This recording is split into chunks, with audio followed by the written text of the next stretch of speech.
here to discuss different stages of the examination, the strategies that I followed, the booklets I followed, and the role of current affairs, and how StudyIQ as a YouTube channel helped me to reach my goals in an easier way. Hi all, I'm Abhishek.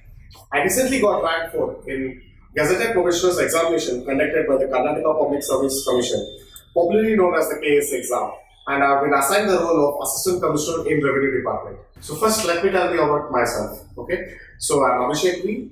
I'm a native of Shimoga in Karnataka, and I currently stay in Bangalore. So I'm a BTech degree holder in computer engineering. I graduated from NIT Surat. Then I worked for 2 years as a software engineer in fintech industry. I was working as a software engineer at Visa. So I worked both in Bangalore as well as Bellevue in USA. Then in 2017, I decided I need to take up this examination, quit the other job, and then came for this preparation. And then I was secured a rank recently in the UPSC examination. Today we are here to discuss the different stages of the examination, the strategies that I followed, the booklets I followed, and the role of current affairs, and how StudyIQ as a YouTube channel helped me to reach my goals in an easier way. So first, let me tell you about the stages of the examination. The whole examination spans over 3 stages: the prelims, the mains, and the interview. The nature of all these 3 stages is different. The prelims is mainly objective type examination, which consists of 2 papers, paper 1 and paper 2. Paper 1 consists of 100 questions from general studies. These general studies comes from different subjects like economy, geography, history, environment, and others. And then the second paper, that is paper 2 of the prelims examination, consists of aptitude as well as the various schemes of the Karnataka government. So the prelims examination is qualifying in nature, which means there will be a preset cutoff above which you need to score. So the scores of both the paper 1 and paper 2 will be added, and based on the total, your cutoff will be decided.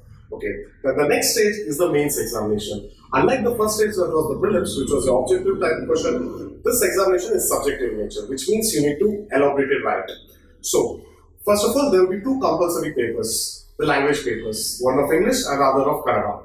So you need to score a minimum of marks to qualify in this language paper, and these scores wouldn't be added in the mains total. Then the real mains exam starts now. The first paper is the essay paper, where you are required to write 2 essays, and you'll be given 8 topics. So you have to choose 2 topics out of the 8 topics and write essay, and this essay paper is of 250 marks. Then you have 4 general studies paper. General studies 1, 2, 3 and 4. The general studies paper 1, 2, 3 consists of different subjects ranging from economics, polity, history, geography, environment, etc. Plus additionally, you'll have to learn the geography, economy as well as the history of the Karnataka state in specific. Okay. Then there is a GS4 paper which mainly consists of ethics. So here it could be even asked case studies as well as theory questions. After these 4 general studies paper, you'll have to write 2 optional subject papers. Optional subject 1 and optional subject 2. I chose anthropology as my optional subject. You will have a choice among the various optional subjects, and you have to choose one among them. Okay. Now, once you write the whole mains examination, the sum total of all the papers added together will be your main score. So based on your main score, you will be called for the next stage, that is the personality stage. So this personality stage is more of an interview taken by the KPSC board members. So I hope you have understood the different stages of the examination. Okay. Now I'll jump into the booklet, which is one of the very most important part of the strategy. So if you know the right sources, it eases off your efforts. It knows you'll be knowing what exactly to read, what exactly not to read. Okay. Let me go subject wise. Okay. As I told, there are different subjects in general studies. Let me start from polity. So for the subject polity, there is a book called as Polity by M. Lakshmikant. You need to know the different topics in this book in and out. Okay, and there will be and you'll have to be ready with the analysis of various topics that are there in this textbook. Okay. Then coming to the next subject, that is history.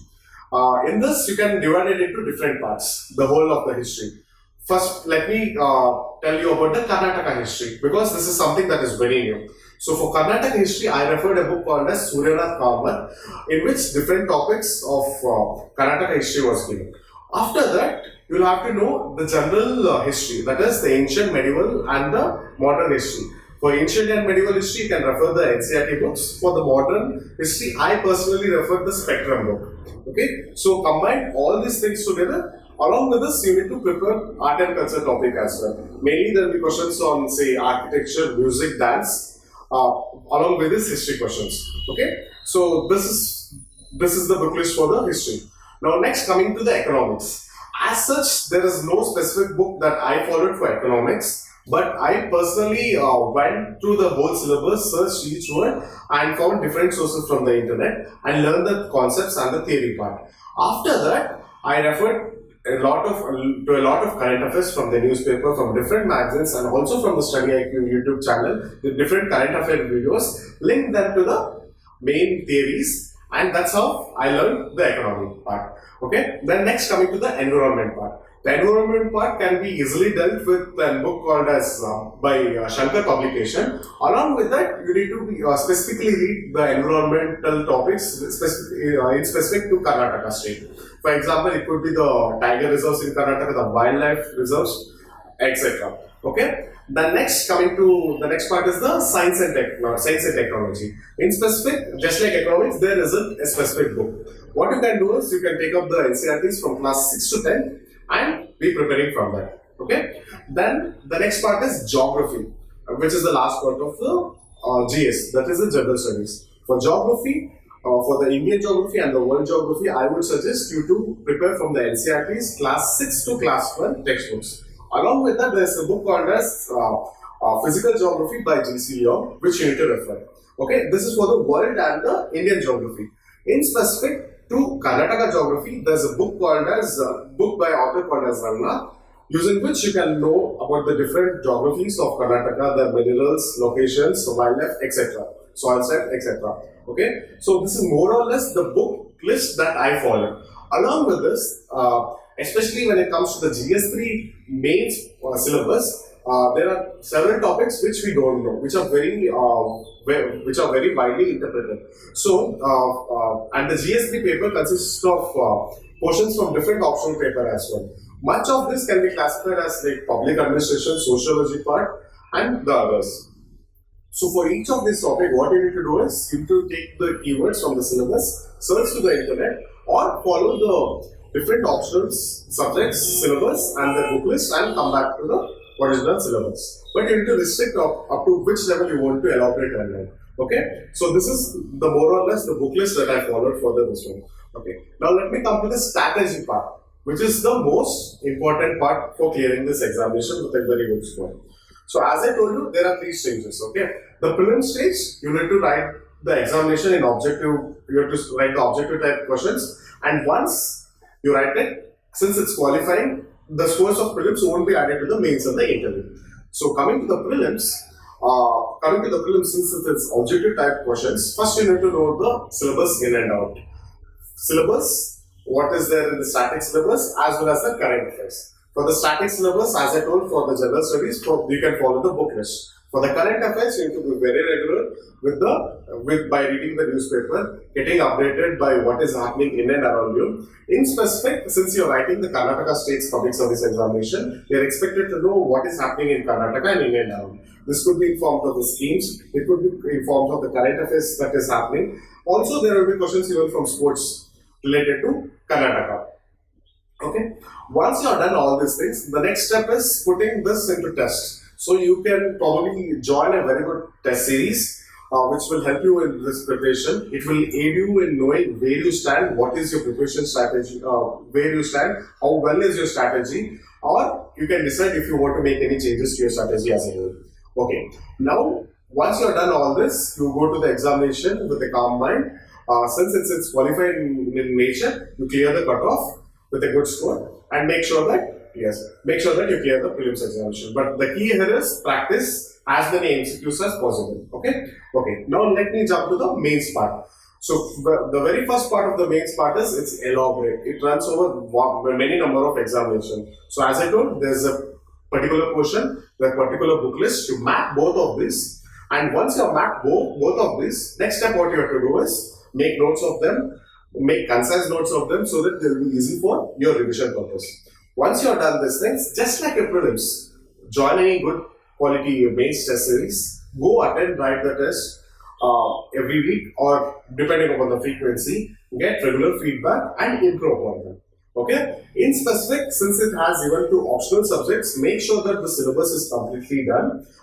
You need to go a bit more deeper for your optional subject. You may need to read few reports. Say for me, since I take an anthropology as my optional, I had to read reports from Ministry of Tribal Affairs. There's a report called as KAS report, and you have to search for different examples and case studies. And practice them and make sure that you write them in the mains examination. And since this mains examination is time demanding as well as energy demanding, you need to practice in hand. And the more you practice, the better you get and the more efficient you get. Okay? So, you need to make sure that you attend all the questions in the main examination so that by attending this question, your score gets more augmented or increased. Okay? So once that you have done all these 2 stages confidently, the next step is they'll call you for the personality test. So the personality stage is quite simple compared to the step 1 and plus step 2 because it's more about your own personality. You're lived with your own personality ever since your birth. So you need to focus more on yourself. That is about yourself, where you're studying, what is your native place, if you work, what was the nature of your job, what all projects you did, and you need to be well equipped with the current affairs. Okay. Even in the personality test, I was asked questions from different topics. For example, from economy, I was asked about questions about why the causes for the slowdown. From the polity, they asked me about the Article 370 abrogation. Then geography, they asked me the concept of El Nino. And since there was flooding in Karnataka, they even picked up those topics and asked for disaster management. I was asked about Dandi March, I was asked about Mangal Pandey and the influence of Arabic languages on Indian languages from the history part. And from the environmental part, I was asked about greenhouse gases, global warming and other topics. And most of the questions were about myself, my college, my work profile, where I had worked, and etc. Okay, so all these things need to be very well considered. Okay, and you need to prepare them by taking mock interviews and by brainstorming yourself and by preparing all these topics. Okay, so and also if you have some sports or any co-curricular activities or some certificates which you can tell to them, and also they will be giving you a DAF or a detailed application form wherein you can write all those information so that it becomes more impressive for them. So once you're done well in the personality test as well, so based on your main score and the interview score, the sum of them gets you the total, and based on the total, they allocate you different posts. Okay, so there are different posts. For example, Assistant Commissioner in the Revenue Department, Deputy Superintendent of Police, that is the DYSP, then the Tahsildar, Assistant Commissioner in Commercial Tax Department, and others. Okay, so you would have been given the priority before in hand during writing the mains examination. So based on your score and the category and your priorities, you'll be given different posts. Okay, so this is more or less the whole strategy that I followed. So it is very important to know the right book list, the right sources, the right current affairs, and to join the correct test series that can guide you throughout the examination. Okay, so throughout the journey, if you notice, I've been in all these 3 stages, I've been telling about current affairs. So what exactly is this current affairs? So if you ask me current affairs, the best source for current affairs is newspaper. So the newspaper mainly has 2 things. One, it has the news, and other, it has the issues. Okay, the news part of it will be helpful mainly for your prelims examination, wherein questions may be asked from the objective level. Okay, then the other part is the issues. For example, if you look at the current date, say the Citizenship Amendment Bill or the NRC or some slowdown in Indian economy or all the issues, these span over a long period of time and they will be discussed. So you need to have a critical analysis on all these issues. You need to know the pros, cons, and the way forward, so that will be helpful for your mains as well as the interview. So for this, StudyIQ played a very important role for me for my preparation, wherein I used to follow the free YouTube videos, wherein they used to take these issues, discuss from the local point of view, the national point of view, and international point of view. And once the critical analysis part was done, I used to note down those points and use them in the mains and the interview examination. So a big thank you to the whole StudyIQ team for giving me this opportunity to share my booklet strategy and to tell about the examination. And thank them for, I'm very much thankful to them for bringing up such high quality videos on internet, that too for free of cost. So this is reaching out to very far reach places and helping students who don't have access to books and other resources. So a big thank you.